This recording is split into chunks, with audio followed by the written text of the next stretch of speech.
Assalamualaikum. Senang sekali, saya Karina Nur Aisyah kembali menyapa Anda dalam program kesayangan kita, Dialog Khusus Bandung TV selama 1 jam ke depan. Apa kabar Anda? Semoga Anda selalu dalam keadaan sehat dan juga bahagia. Terutama ini tema yang akan kita angkat pada hari ini adalah tentu saja yang sesuai dengan keseharian kita, terutama di akhir tahun ini, yaitu temanya adalah pengelolaan keuangan terarah masa depan cara mulai melakukan evaluasi terhadap segala aspek yang telah dilalui dalam 1 tahun terakhir, termasuk pencapaian target keuangan. Kali ini kita mengundang lembaga negara otoritas di sektor jasa keuangan, yaitu Otoritas Jasa Keuangan atau OJK.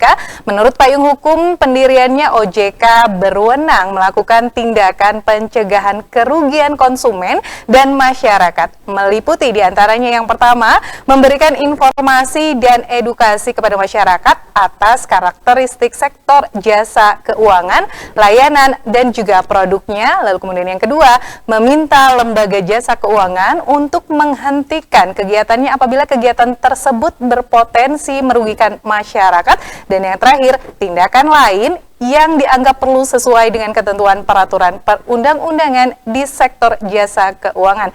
Jadi kali ini kita ingin memberikan edukasi dan juga ingin diberikan edukasi ya oleh OJK tentang sektor jasa keuangan, juga karakteristik layanan produknya yang bisa kita gunakan untuk mengelola keuangan. Sepertinya mungkin 2024 lumayan agak keteteran mengenai keuangan. Nah, ini saatnya Anda untuk merapikan kembali barangkali ya. Ada harapan di 2025 untuk kemudian bisa membuat keuangan kita lebih terarah, lebih tertib lagi, dan diharapkan nanti akhir tahun kita bisa liburan barangkali ya. Dan tentu saja saya tidak sendiri, mari kita sapa terlebih dahulu narasumber talk show hari ini, yaitu Bapak Yuzirwan selaku Direktur Pengawasan Pelaku Perilaku Usaha Jasa Keuangan, Edukasi, Perlindungan Konsumen, dan Layanan Manajemen Strategis pada kantor Otoritas Jasa Keuangan Provinsi Jawa Barat. Assalamualaikum Pak Yuzirwan. Waalaikumsalam. Sehat Pak? Alhamdulillah. Alhamdulillah, lagi sibuk. Kayaknya akhir tahun lagi sibuk banget ya Pak ya? Iya. Katanya tadi lagi dikerjain sama semangat ya Pak ya? Iya, selalu semangat. Meskipun agak lelah sedikit ya Pak? Iya. Akhir tahun mau kemana Pak liburan? Akhir tahun rencananya mau umroh. Mau umrah, asik. Ya, Iya, tentu saja ini juga memerlukan strategi khusus ya Pak ya, untuk kemudian bisa liburan akhir tahun dengan tenang begitu ya Pak ya, perginya dengan uang yang sudah dirapikan sedemikian rupa. Nah, ini juga barangkali Anda ini sangat pas sekali hari ini bersama kita berdua di sini, karena akan ada edukasi dan ilmu, informasi penting juga dari Pak Irwan ya disapanya. Silahkan barangkali mau menyapa dulu pemirsa Bandung TV di rumah. Pak Irwan, silahkan. Assalamualaikum warahmatullahi wabarakatuh. Waalaikumsalam warahmatullahi wabarakatuh. Pemirsa Bandung TV, jadi pada hari ini kami akan mencoba memberikan edukasi terkait dengan Otoritas Jasa Keuangan, terutama terkait dengan bagaimana mengelola keuangan kita sehari-hari. Karena biasanya kita menganggap uang enteng, padahal uang itu sangat perlu untuk di-manage. Nah, itu dia, penting sekali untuk memanage uang, untuk kemudian nanti di hari tua kita nggak kesusahan barangkali begitu. Betul ya Pak ya. Intinya ini yang jangka panjangnya, goalsnya atau targetnya itu ya Pak ya.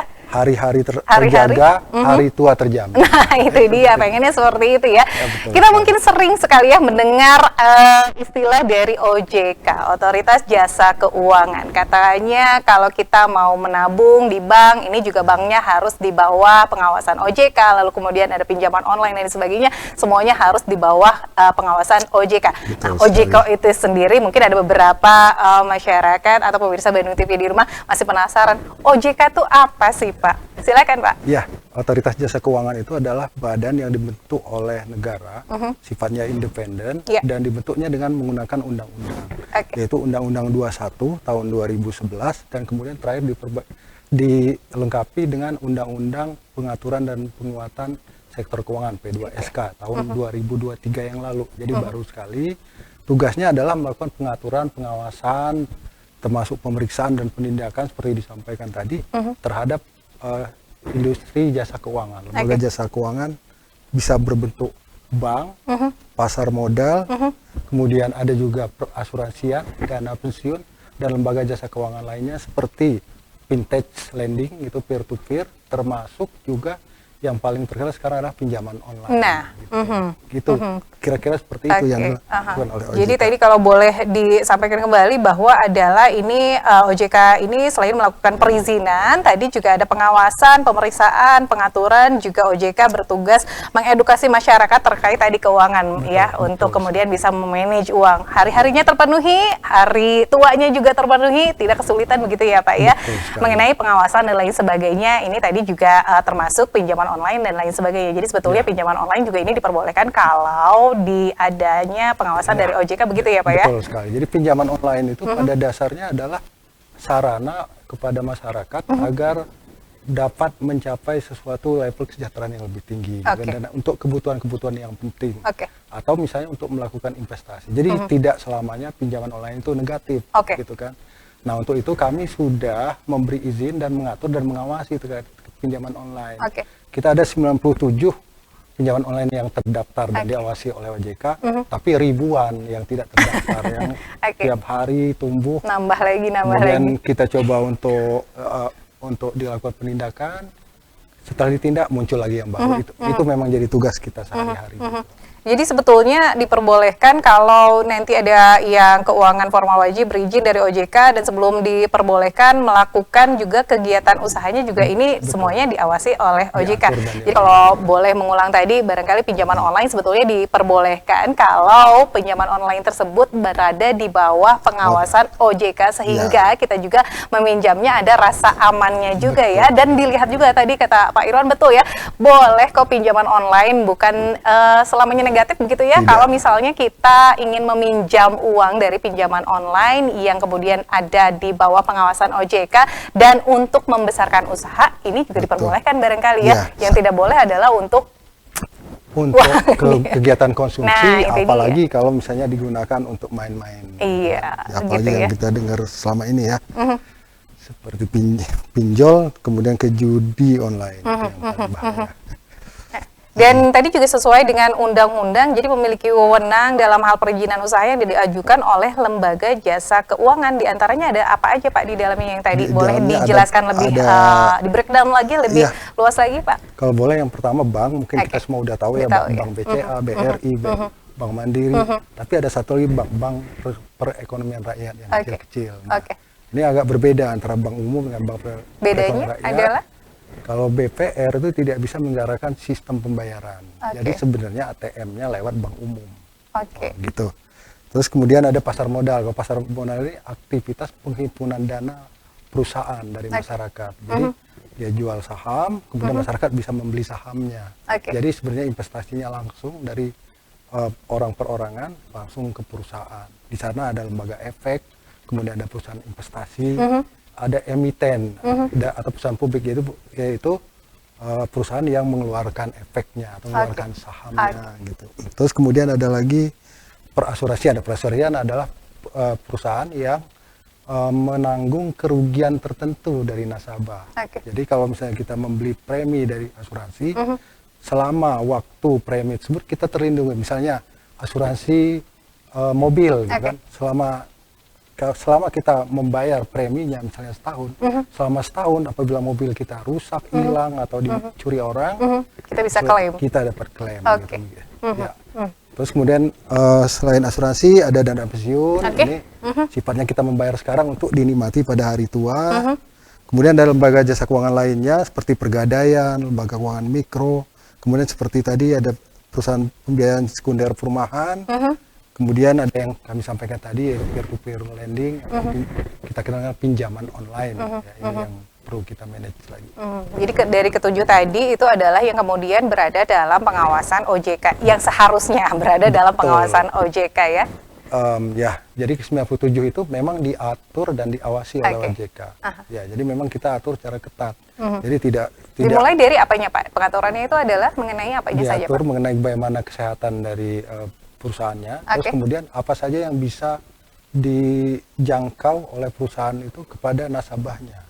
Jadi tidak semua seperti galeri foto, kemudian nomor kontak itu sebenarnya nggak boleh. Nah, ini dia bahkan justru yang banyak terjadi seperti ini ya. Nah, mungkin pinjaman online-nya sepertinya tidak salah, tetapi cara mereka untuk kemudian bisa menagih kepada para konsumennya begitu ya, kemudian menjadi resah dan ketidakamanannya yang tadi karena tidak ada pengawasan itu yang kemudian kita khawatirkan begitu ya Pak ya. Betul. Seharusnya dari 97 tadi itu semua di luar itu juga ternyata masih banyak yang belum. Ya, jadi yang boleh 97 tapi kemudian yang di luar itu biasanya melakukan hal-hal yang tidak diperkenankan oleh kita.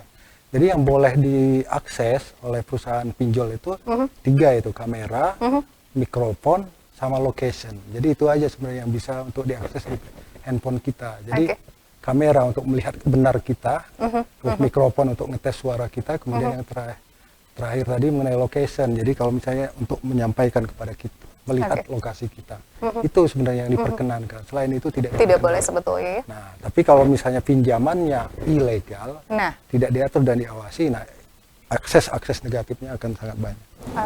Oke, baiklah. Ternyata memang ada beberapa hal yang harus diperhatikan sebelum kita meminjam uang, barangkali atau menginvestasikan uang. Pastikan bahwa tadi yang disebutkan oleh Pak Irwan ada sekitar 6 lebih ditambah 1 tadi yang pinjaman online tadi ya Pak ya. Yang pertama adalah bank, lalu kemudian pasar modal, lalu kemudian perasuransian, yang keempat dana pensiun, yang kelima lembaga pembiayaan dan juga lembaga jasa keuangan lainnya yang mencakup pegadaian, lembaga penjaminan, lembaga pembiayaan ekspor Indonesia, perusahaan pembiayaan sekunder perumahan, penyelenggara layanan pendanaan bersama berbasis teknologi informasi, begitu ya Pak ya? Dan yang terakhir tadi adalah pinjaman online. Mungkin masih banyak keresahan pemirsa Bandung TV di rumah mengenai pendanaan nanti saat pensiun ini baiknya seperti apa ya? Apakah kita yang mungkin ibu rumah tangga atau bukan pegawai negeri ini juga bisa targetnya bahagia di hari tuanya? Barangkali ini juga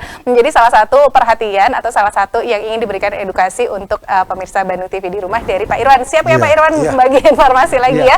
Anda juga jangan kemana-mana ya, kami akan kembali seusai jeda. Tetap di Dialog Khusus Bandung TV.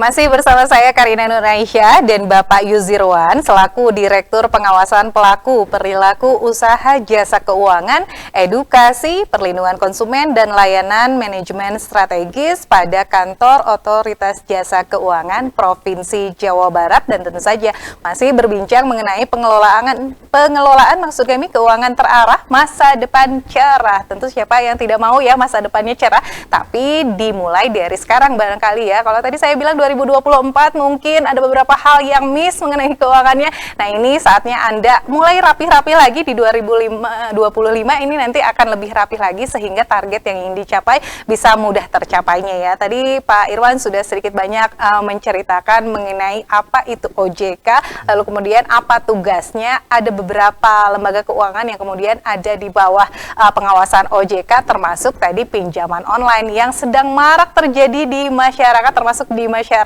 Jawa Barat adalah meresahkan ini pinjaman online ya. Satu sisi mungkin kita butuh cepat dananya, tetapi sisi lainnya kita juga tidak ingin dirugikan dengan cara penagihannya dan lain sebagainya. Pinjaman online dibolehkan kalau ada pinjaman online-nya yang di bawah pengawasan OJK ya, tapi kadang ada juga ya yang ngaku-ngaku ini di bawah pengawasan OJK kok gitu ya. Ada ya Pak ya kasus seperti itu? Ya kan? Karena logo OJK kan sangat mudah untuk di copy paste. Jadi tetap jadi teman-teman kita ada 97 pinjaman online. Nah, jadi kalau misalnya ada tawaran ya bisa melihat ke website OJK atau menghubungi kontak 157. Memastikan ya. Apakah ini terdaftar dan diawasi. Berapa Pak? 157. 157. Oke. Untuk memastikan bahwa pinjaman online tadi ada di bawah pengawasan OJK atau tidak. Ya, oke. Jadi nomornya 081 157 157 dan 157. Oke, ya, nah itu dia. Bisa dihubungi kalau misalnya tidak sempat untuk melihat website OJK, kemudian mencari-cari, tinggal kontak 157 081 157 157 157. Jadi 157-nya 3 kali, ditanyakan saja apakah ini terdaftar dan diawasi OJK atau tidak. Itu tim kami akan segera menjawab. Oke. Jadi dipastikan bahwa Anda boleh meminjam dari pinjaman online yang berada di bawah pengawasan OJK. Lalu bagaimana ya cara kita tahu bahwa pinjol tersebut ini di bawah pengawasan OJK atau tidak? Apalagi misalnya sudah ada tadi logonya kata Pak Irwan yang mudah dilihat barangkali dan mudah di copy paste ya. Ini juga bisa Anda mengakses website dari OJK dan memastikan apakah pinjaman online tersebut memang berada dalam pengawasan OJK atau tidak, dan tentu saja diperbolehkan untuk kemudian bisa mengembangkan usahanya. Dan hal-hal tersebut ini juga yang menjadi keresahan masyarakat. Selain tadi pinjolnya yang tidak termasuk atau tidak di bawah pengawasan, itu adalah yang ditakutkan apa sih Pak kalau misalnya kita pinjam ke pinjol yang ternyata tidak berada di bawah pengawasan OJK? Ya, yang jelas kalau misalnya pinjol yang tidak di bawah pengawasan OJK kan tidak ada yang mengawasi, sehingga risikonya akan menjadi besar. Yang pertama, tingkat bunganya tidak diatur oleh OJK. Gitu kan. Kalau misalnya pinjol OJK yang kita atur ada maksimal bunga yang kita berikan, gitu kan. Jadi kalau misalnya pinjamannya untuk yang investasi itu maksimal 0,2% per hari. Dan kemudian di tahun kedua akan kita turunkan menjadi 0,1%. Gitu juga kalau misalnya pinjaman yang bisa konsumtif maksimal 0,3. Tapi kalau yang pinjol online itu kita tidak tahu gitu kan, bisa sampai dengan 0,5 bahkan 1% per hari gitu kan. Nah terus kemudian yang kedua, kalau misalnya pinjol yang online tidak diatur apa saja yang bisa diakses gitu. Seperti kan. Tadi yang Bapak jelaskan ya. Tadi 3 cuma ada kamera, location sama mikrofon. Sedangkan ini bisa galeri, mungkin foto-fotonya bisa diambil gitu kan. Kontak yang kemudian ada teror kepada teman-teman, keluarga. Iya, sering terjadi nih Pak. Saya juga pernah dapat WA-nya tersebut ya. Itu karena adanya dari pinjol yang tidak online. Ya, seperti itu. Nah, apabila pinjol online melakukan hal-hal yang tercela, OJK mempunyai perangkat untuk memberi sanksi bahkan sampai dengan menutup dari pinjol tersebut. Pada dasarnya seperti itu. Artinya ini juga bisa dijadikan acuan untuk kita bahwa pinjol yang tidak berada di bawah pengawasan OJK adalah tadi mungkin bunga yang tidak masuk akal begitu ya, yang mudah memberikan syarat yang sangat mudah untuk konsumennya, karena itu tadi karena kerugian justru ya nantinya ya jangka panjangnya malah ya.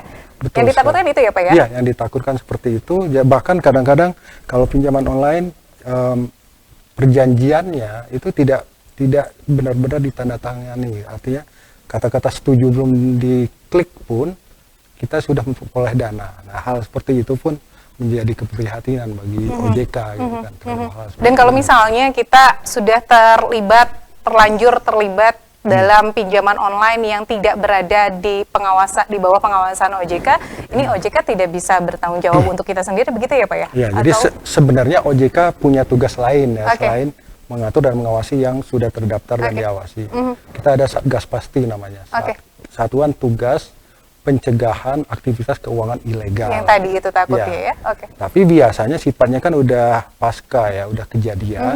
Udah rugi duluan ya. Udah rugi duluan, udah dikejar-kejar, bahkan udah sampai sakit, baru datang ke OJK, kemudian biasanya udah uang dananya udah kemana-mana, sehingga kita untuk yang seperti itu pencegahannya melalui Satgas Pasti. Jadi kemungkinan kami akan menutup websitenya, tapi kemudian kerugian yang sudah terjadi tidak bisa diganti, mental tidak bisa diganti. Itu yang terjadi.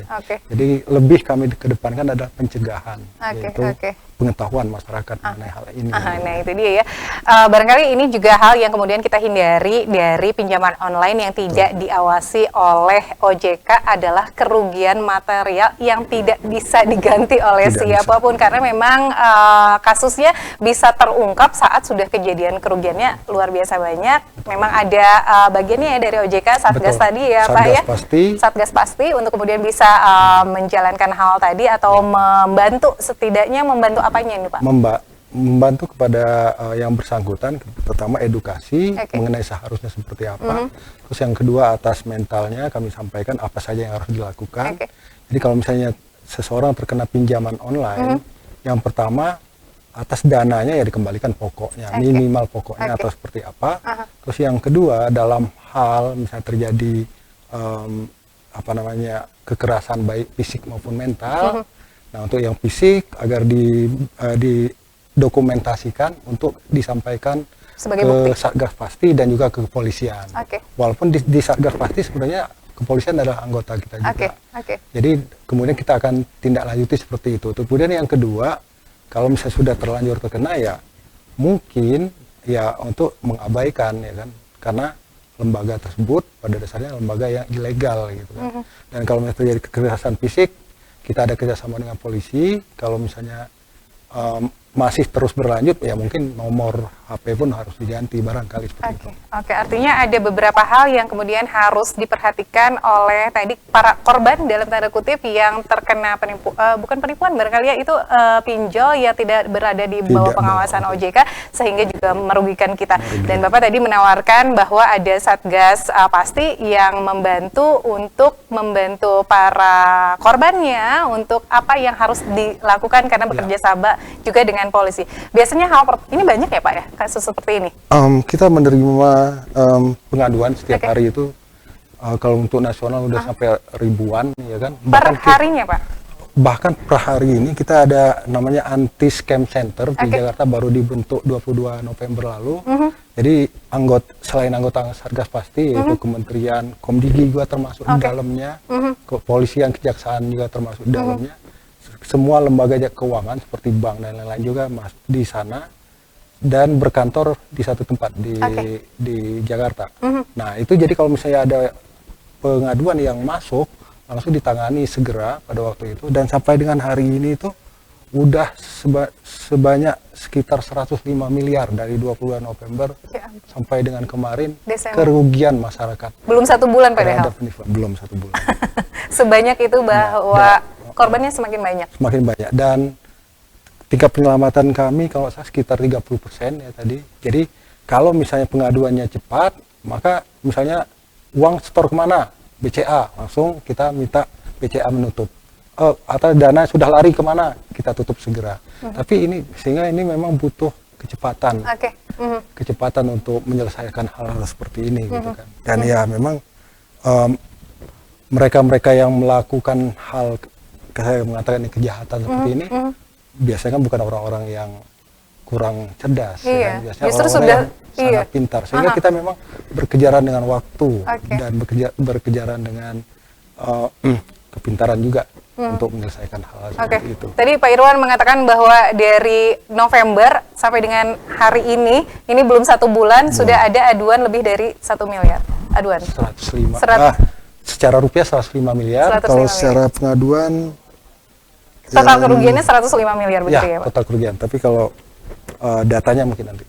Kira-kira menurut Pak Irwan ini ya, kenapa Pak jadinya gitu ya, banyak terjadi hal-hal seperti ini tuh apa ya? Apakah kemudian kebutuhan semakin banyak, lalu kemudian masyarakat tidak bisa menahan keinginan untuk membeli sesuatu, atau ini juga kemudahan-kemudahan syarat-syarat yang diberikan oleh pinjol tanpa pengawasan OJK itu semakin mudah? Itu faktor apa sih Pak yang membuat hal ini semakin marak begitu Pak? Sebenarnya faktornya sangat banyak sih. Yang paling pasti sih karena kita sekarang sangat mudah berinteraksi melalui digital, ya kan. Tapi digital tidak buruk kan, karena digital ya sangat meningkatkan ekonomi. Ekonomi digital sangat luar biasa. Tapi memang yang pelaku kejahatan memang akan ada di mana-mana. Jadi memang kita harus waspada terhadap para pelaku kejahatan gitu. Tidak bisa kita berharap bahwa semua masyarakat itu baik. Dan bagi perusahaan ini bisnis yang sangat menggiurkan, gitu kan. Artinya dia keuntungannya itu misalnya dia bisa 1% per hari, berarti 365% setahun. Dia bayangin kalau punya uang 100 juta menjadi 365 juta dalam setahun atau dalam sebulan. Siapa yang nggak mau 1 juta ya, jadi 30 juta, nah kan. Jadi memang bisnis-bisnis yang kriminal itu memang, atau misalnya bisnis-bisnis yang haram gitu, menggiurkan ya, sangat menggiurkan. Itu memang tidak bisa kita pungkiri. Berarti kita yang harus meningkatkan edukasi mengenai tadi keuangan, literasi mengenai keuangan, literasi mengenai pinjaman-pinjaman yang aman itu seperti apa ya. Tentu harus ada strategi khusus, harus ada ilmu yang mumpuni yang untuk kemudian bisa kita menahan untuk tidak menghambur-hamburkan uang, tidak juga tergiur dengan bunga yang tinggi, lalu kemudian syarat yang mudah, tetapi pinjol tersebut tidak ada dalam pengawasan OJK. Apalagi nih akhir tahun biasanya banyak bonus ya Pak ya, ada uang dari perusahaan-perusahaan kita, lalu kemudian ada diskon di mana-mana, promo di mana-mana nih. Gimana caranya supaya kita tidak tergelincir begitu, tidak tergiur dengan adanya promo-promo, diskon-diskon, apalagi menghabiskan uang bonus tahunan yang biasanya cuma satu kali dapatnya, tapi langsung habis juga. Ini perlu strategi khusus dari Pak Irwan sepertinya. Ini kalau boleh terkait dengan edukasi ini, jadi sebenarnya kalau misalnya sebenarnya bukan hanya pada saat akhir tahun, tapi setiap hari gitu atau setiap bulan. Kita setiap hari pengen belanja. Itu kita memang harus manage sedemikian rupa. Kita bikin rencana gitu kan. Kita harus benar-benar belanja itu sesuai yang urgent, kebutuhan dasar. Kemudian yang juga kita juga harus tahan dengan godaan ya, belanja hanya sesuai kebutuhan. Kemudian kalau bisa sih dicatat ya kebutuhannya. Sebenarnya kan ada formulanya itu. Apa tuh Pak? Jadi kalau misalnya kita memperoleh suatu penghasilan itu yang kita harus siapkan formula 10, 20, 30, 40. 10, 20, 30, 40. Nah, tahan dulu Pak. Ini supaya pemirsa Bandung TV ini semakin penasaran. Ini ada strategi khusus dari Pak Irwan untuk kemudian kita terhindar dari bangkrut barangkali di akhir tahun ya Pak ya. Ini ada rumusnya 10, 20, 30, 40. Nah, apa artinya? Tahan dulu, sabar dulu pemirsa Bandung TV. Nanti kami akan kembali selesai jeda. Tetap bersama kami di Dialog Khusus Bandung TV.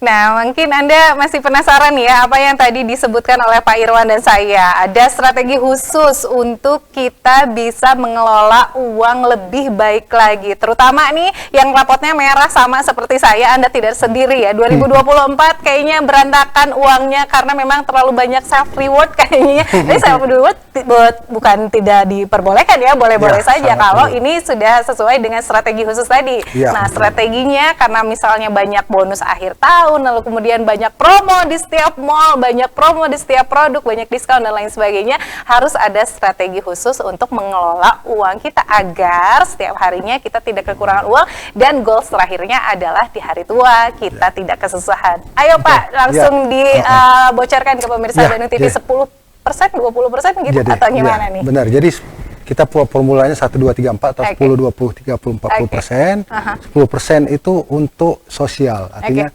sedekah atau zakat. Kalau zakat di kita 2,5%, ini kita jadikan 10%. Ditambah dengan sedekah dan sosial lainnya. Kemudian yang kedua, ini yang paling penting dan biasanya kita lupa, yaitu 20% itu untuk investasi atau tabungan. Jadi produk investasi seperti tabungan, deposito, reksadana, atau misalnya udah berani ke saham, silakan. Ini untuk masa depan kita. Kemudian yang ketiga, 30% untuk bayar utang. Jadi boleh kita berutang untuk meleverage diri kita gitu kan, terutama untuk investasi, beli rumah atau beli mobil, mungkin kalau nggak utang nggak kuat gitu kan. Tapi maksimal hidupnya kurang maksimal 30% gitu kan. Terus kemudian yang terakhir 40% untuk kebutuhan pokok atau sehari-hari. Jadi kita berusaha gaya kita itu hanya sebesar 40% dari penghasilan gitu kan. Kalau penghasilan kita memang sangat tinggi ya mungkin kayak kita jet set ya. Kalau kurang ya jadi artinya tadi 10%, 20%, 30%, 40% itu dibagi-bagi saat kita mendapatkan gaji atau pendapatan gitu ya. Jadi berapapun pendapatannya tapi hitungannya tetap sama, 10%, 20% untuk yang tadi Bapak sebutkan gitu ya. Jadi pada dasarnya ini berlaku untuk semua. Ya, baik yang besar mungkin karena persentase dari besar akan menjadi besar. Jadi kalau misalnya penghasilan 10 juta, gitu kan, 10% kan berarti 1 juta, ya, 1 juta untuk sedekah dan zakat, lumayan gitu kan. Kemudian yang kedua dia melakukan 20% untuk investasi. Justru jadi duluan yang tabungan itu ya, jangan sisa-sisa justru ya Pak ya? Betul, jangan sisa, tapi disisihkan. Nah, kalau nunggu sisa mah nggak akan ada kayaknya ya Pak.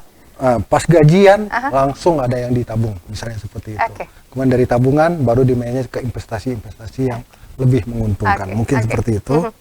Kemudian prinsipnya juga kita harus melihat bahwa arus kas kita harus positif. Jadi jangan sampai pengeluaran melebihi dari pemasukan, sehingga arus kas masuk di kurang keluarnya itu positif, gitu kan. Terus kemudian prinsip yang kedua adalah siapkan dana darurat. Jadi ini di luar tadi pos-pos yang 10%, 20%, 30%, 40%, lalu ada satu pos untuk dana darurat begitu ya? Ya ini tips di dalam yang 10, 20, 40. Jadi di dalam 20% investasi dan tabungan, sebenarnya itu salah satu gunanya untuk dana darurat. Seperti itu. Jadi terus kemudian kalau bisa diupayakan untuk mempunyai asuransi, terutama asuransi kesehatan. Karena kesehatan itu kalau misalnya memburuk pada saat tertentu dan kita tidak mempunyai dana untuk membayar, nah itu akan menjadi masalah besar. Walaupun alhamdulillah sekarang semua wajib BPJS ya. Jadi itu sudah minimal. Asuransi itu penting itu ya Pak ya? Sangat penting. Kalau misalnya bisa asuransi yang lain seperti asuransi kendaraan, rumah atau misalnya jiwa, itu ya sangat baik sekali gitu. Tentunya. Terus kemudian dan menabung dan investasi rutin ya, sama seperti yang tadi 20% tadi. Itu untuk dilakukan setiap saat. Yang kemudian prinsipnya untuk tabungan dan investasi itu memang diniatkan, artinya 20% diambil duluan dari gaji, bukan nanti setelah sisa baru kemudian. Ini di highlight kayaknya ya. Jangan nunggu sisanya, justru harus disisihkan di awal ya Pak ya. Betul. Kemudian prinsip 3K, kebutuhan, kemampuan dan keamanan, serta prinsip kalau untuk investasi legal dan logis. Legal seperti sudah kami sampaikan tadi, ada izinnya, diatur dan diawasi OJK. Kemudian logis, jadi kalau ada tawaran yang sangat menggiurkan, misalnya melipat gandakan uang, atau misalnya di atas 20% saja, itu sudah tidak masuk akal. Itu harus dipertanyakan. Ya kan, indikasi penipuan ya Pak? Indikasi penipuan, apalagi satu lagi, terlalu mudah gitu kan, persyaratannya too good to be true. Nah gitu kan? Itu kayaknya itu terlalu ini mimpi banget gitu ya Pak ya. Kok mudah sekali jadi kaya, kenapa orang nggak banyak yang kaya gitu kan. Indikasi jadi, dari penipuan. Indikasi dari penipuan. Sangat berhati-hati begitu. Selanjutnya Pak, tadi sudah ya semuanya investasi dan lain terakhir tadi ya yang terakhir kita investasi. Nah investasi ini yang paling sederhana adalah deposito ya. Tapi deposito kan sangat terbatas, artinya dia ada jangka waktu 3 bulan, 6 bulan, 12 bulan. Nah, kalau yang mau agak fleksibel, kita bisa reksadana, misalnya reksadana pendapatan tetap, reksadana pasar uang. Reksadana pasar uang itu isinya sebenarnya kumpulan dari deposito. Tapi bedanya dikelola oleh manajer investasi dan kita bisa menempatkan dana di sana, bisa dipakai sewaktu-waktu, bisa diambil sewaktu-waktu dengan imbal hasil yang dihitung harian. Seperti itu. Kalau pendapatan tetap dari utang ya, obligasi, jadi kita menjadi investor obligasi perusahaan dan imbal hasilnya sesuai dengan imbal hasil obligasi tersebut. Biasanya lebih tinggi daripada deposito gitu ya. Investasi yang cocok untuk kita biasanya apa Pak? Itu tergantung dari profil risiko masing-masing. Kalau misalnya kita tidak ingin kehilangan uang, yaitu seperti itu tadi, kalau nggak deposito atau reksadana pasar uang dan reksadana pendapatan tetap, menurut kami itu sangat disarankan. Tapi kalau kita masih mau meningkatkan lagi, belajar dahulu, kemudian mungkin masuk ke saham. Karena saham itu pada dasarnya memiliki perusahaan, ya kan? Dan kita lihat perusahaannya itu selalu meningkat, begitu kan? Udah terbukti bertahun-tahun perusahaan ini selalu eksis dan masa depannya juga cerah, gitu kan? Seperti misalnya perusahaan-perusahaan yang terkemuka, gitu kan? Tidak boleh menyebut merek, mungkin ya. Menyebut merek. Nah, kita bisa memiliki perusahaan tersebut dengan membeli sahamnya, gitu kan? Ya tentunya harus belajar dulu, jangan sampai kemudian kita membeli nyemplung gitu ya, belum bisa berenang tapi udah nyemplung, itu juga bahaya ya Pak. Jangan sampai kita membeli dalam harga yang mahal gitu kan. Tapi kalau prinsip menabung itu bisa disisihkan selalu di situ. Mudah-mudahan itu perusahaan itu kan kinerja yang berkinerja baik setiap tahun akan meningkat. Sehingga kita akan menikmati kinerja dari perusahaan tersebut. Itu untuk yang udah high level, tapi ini ya harus diperhatikan, harus belajar dulu, ya kan? Kalau ibu rumah tangga coba. seperti saya dan pemirsa Bandung TV di rumah, barangkali investasi yang cocok apa ya Pak? Ya itu tadi. Kalau untuk yang ini yang tanpa resiko dan tidak terlalu besar barangkali resikonya Jadi ya. kalau kami sarankan itu deposito Oke. dan atau reksadana. Oke. Tapi reksadana jangan yang saham. Oke, artinya kalau boleh disimpulkan barangkali ya, ini investasi yang bisa kita pilih adalah investasi yang disesuaikan Ya, dengan selain tadi pendapatan kita, juga untuk investasi jangka pendek, jangka menengah, jangka panjangnya disesuaikan dengan pendapatan kita, disesuaikan dengan hal yang ingin kita capai juga, misalnya ingin lebih dapat banyak lagi, tadi boleh bermain di saham, tapi juga kata Pak Irwan jangan lupa untuk mempelajarinya terlebih dahulu. Bagaimana karakteristik dari investasi saham, kita juga harus mengerti apa resiko yang kemudian bisa mengancam saat kita bermain di saham, begitu ya Pak. Kalau kita sudah siap nih, kayaknya saya bisa nih untuk meningkatkan pendapatan, itu boleh gitu ya Pak ya? Iya, sangat boleh, tapi harus diperhatikan rambu-rambunya. Rambu-rambunya, tentu ada rambu-rambunya Itu ya? harus belajar. Oke. Dan harus siap dengan risikonya, ya kan? Karena risikonya dalam investasi adalah risiko kerugian. Jadi kami sarankan ya untuk yang investasi yang berisiko, ya nanti dulu tahan, gitu kan? Harus belajar terlebih dahulu, dan kemudian menyisihkan dana yang jangan all in terlalu besar, mungkin sebagian porsinya sedikit saja, gitu. Misalnya kita udah ada investasi, ya tadi kan 20% misalnya. Tapi dari 20% untuk mencoba saja mungkin 1%-nya atau 5%-nya mencoba di saham di gitu? saham yang berisiko. Tapi sehingga yang kalau kerugian pun tidak terlalu besar begitu ya Pak? Kalau misalnya jatuh juga tidak terlalu besar. Tapi kalau misalnya semakin dipelajari, semakin tahu gitu kan, bahwa di situ banyak opportunity gitu kan, banyak prospek, ya boleh untuk dicoba gitu kan. Ya karena itu untuk masa depan gitu kan, jangka panjang ya. Yang kita, gitu. Nah itu dia, selain kalau misalnya saya mungkin agak takut juga ya, ini resikonya agak besar kalau misalnya memilih saham. Nah tapi kita tetap ingin hari-harinya seperti yang tadi Pak Irwan katakan ya, hari-harinya tetap terpenuhi, lalu kemudian jangka panjangnya saat kita tua juga tetap terpenuhi. Nah ini mungkin ada tips khusus dari Pak Irwan, selain tadi 10%, 20%, 30%, 40%, untuk dipos-poskan dengan tujuannya masing-masing, ini juga ada hal yang harus dilakukan nggak untuk membuat nanti masa tua kita barangkali Pak tidak kesusahan, adakah nabung, dana pensiun dan lain sebagainya? Ya. Jadi kita untuk produk yang untuk masa tua itu sebenarnya kan kita ada asuransi jiwa ya kan. Asuransi jiwa ini ya sebenarnya untuk membantu kita dan ahli waris kita di masa depan gitu kan, bahwa kalau misalnya terjadi sesuatu dengan kita, misalnya mohon maaf meninggal dunia, maka ahli waris kita akan memperoleh santunan dari asuransi. Atau kalau misalnya kita mengalami disabilitas, cacat, karena apa, sudah tidak bisa bekerja lagi, tidak produktif lagi, begitu ya Pak? Ya, kemudian dibayar oleh asuransi. Nah, terus yang paling penting itu adalah menyiapkan dana pensiun. Jadi ada perusahaan dana pensiun yang kita bisa sisihkan setiap dari penghasilan kita untuk kita ambil nanti pada saat kita di masa tua. Jadi nanti pada saat kita sudah pada umur tertentu, misalnya 50 atau 60 saat kita tidak produktif, kita bisa ambil dananya setiap bulan seolah-olah memperoleh gaji sebagaimana kita pada saat masa produktif. Meskipun kita bukan ini ya pegawai ASN, pegawai negeri begitu ya, kita juga bisa menyiapkan dana pensiun kita sendiri begitu ya, dengan cara tadi menabung dana pensiun tadi. Ya, jadi kita membuat kontrak dengan dana pensiun, kemudian oleh dana pensiun kita akan diberikan berapa sih dana yang mau kita sisihkan per bulan. Disesuaikan dengan pendapatan kita. Dan kemudian ada kontrak kapan bisa untuk dicairkan.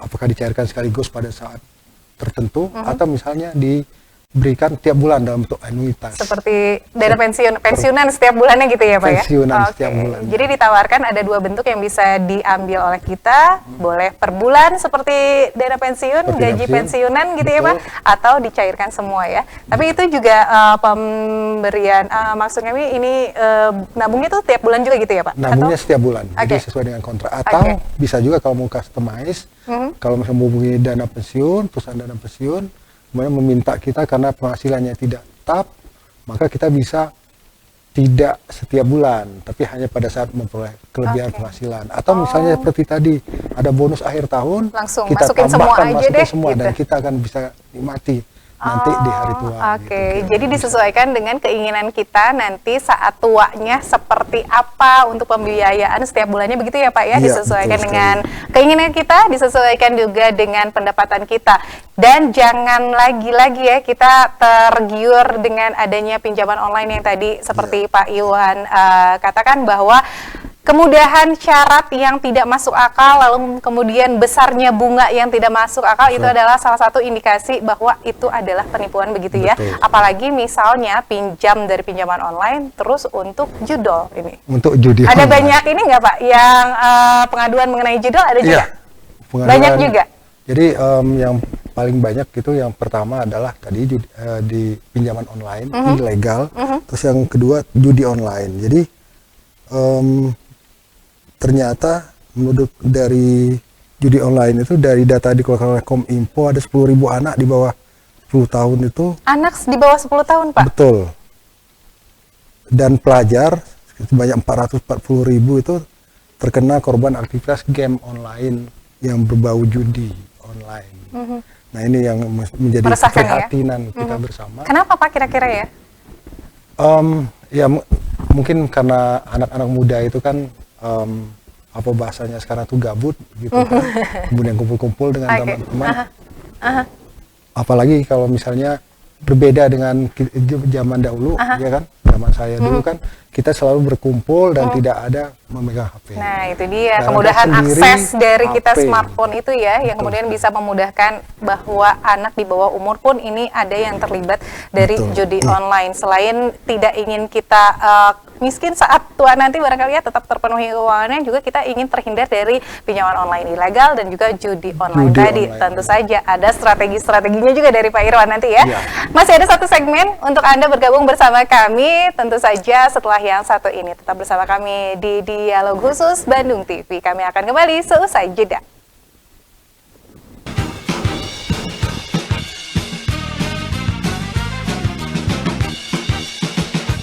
Terima kasih Anda setia sampai akhir segmen ini. Tapi jangan khawatir, ada beberapa menit ke depan untuk menanyakan hal tadi ya. Hal-hal yang kita takutkan adalah tadi terlibat adanya judi online. Tapi sebelumnya juga tadi Pak Irwan sudah memberikan atau menjabarkan bagaimana strategi khusus untuk kita bisa mengelola keuangan lebih baik lagi, terutama nanti di 2025.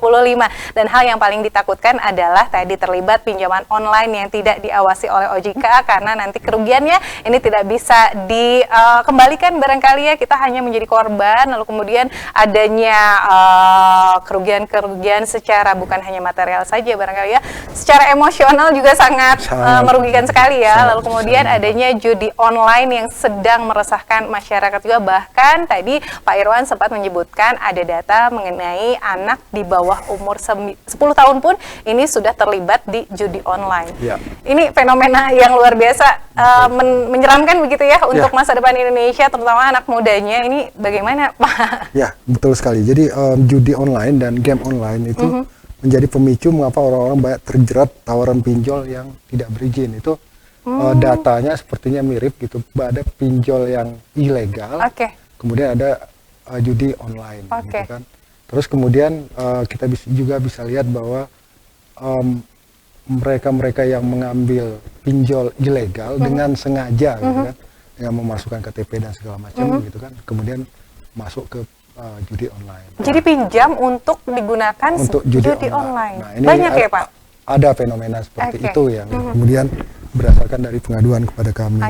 Jadi di sini kami ingin menghimbau sebagai edukasi, terutama kepada anak-anak muda ya kan, adik-adik kita, yaitu agar lebih waspada lagi mengenai game online yang sebenarnya kedok dari judi online, ya kan, karena pada dasarnya judi online itu nampaknya seperti game, tapi pada judi online menyenangkan. Jadi tampilannya mirip game online, terdapat fitur perjudian terselubung seperti taruhan, ya kan.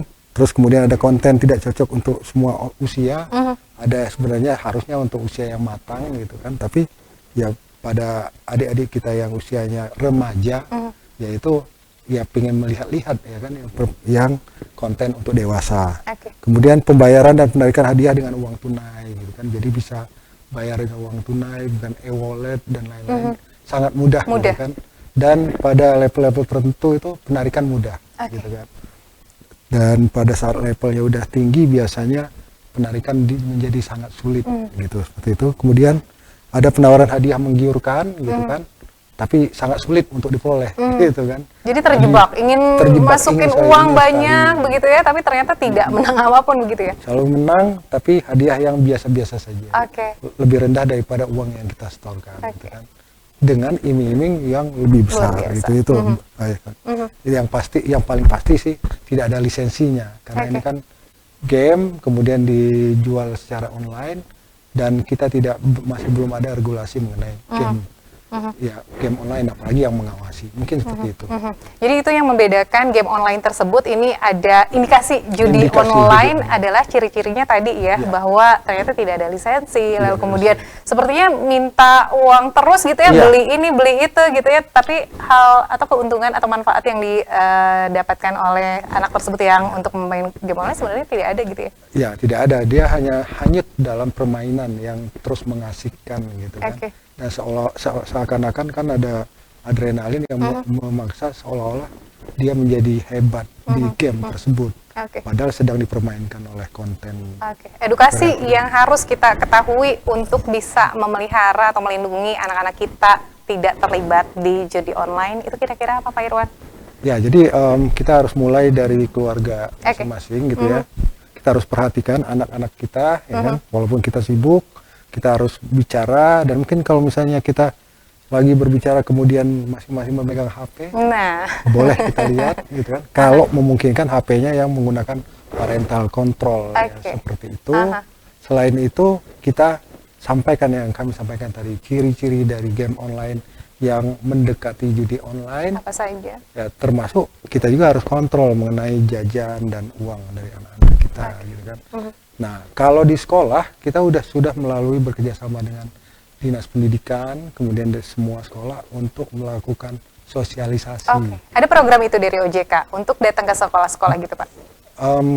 Kita sifatnya berkolaborasi dengan Diknas, gitu kan. Kemudian kita minta kepada seluruh sekolah untuk dilakukan secara berjenjang. Artinya kami melakukan sosialisasi kepada guru atau kepala sekolah dan guru dan kepala sekolah yang lanjut ke para muridnya, karena jumlah siswa di Indonesia kan sangat banyak, sehingga kalau misalnya kita jadwal menjadi agak susah kalau dipenuhi semuanya gitu kan. Target yang ingin dicapai oleh Bapak dan teman-teman di OJK barangkali di akhir tahun ini dan di tahun 2025 apa Pak? Lebih banyak memberantas ini kali ya, pinjol dan lain sebagainya ya Pak? Ya, jadi atau targetnya apa lagi Pak? Ya, kalau kami setiap tahun sebenarnya ada target gitu kan. Jadi kalau pinjol itu tidak ditarget ya kan, tapi kami laporkan mengenai pencapaiannya, kemudian statistiknya seperti apa. Tapi kalau yang kami target terkait dengan misalnya pinjaman online yang diatur dan diawasi seperti itu gitu kan, ya, bagaimana kita mengharapkan pemberian kredit, pemberian pinjaman itu dilakukan secara hati-hati, kehati-hatian. Seperti itu. Kalau misalnya target ideal dari pinjol ilegal dan judi ilegal, sebenarnya kalau idealnya kita berharap bahwa suatu saat kita bisa bebas dari itu. Amin.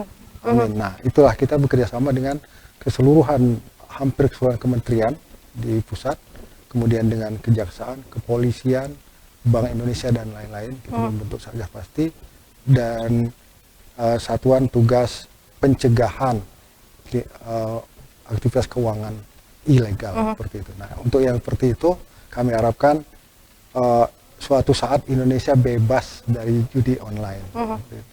Ya, demikian. Amin, amin ya Pak ya. Tentu saja seluruh pihak bersinergi barangkali ya untuk kemudian bisa memberikan yang terbaik kepada masyarakat Indonesia dan terhindar dari pinjaman online yang merugikan dan tanpa ada pengawasan OJK, lalu kemudian terhindar dari judi online, apalagi misalnya pinjam ke pinjol yang tidak diawasi untuk judi online gitu ya. Jangan-jangan.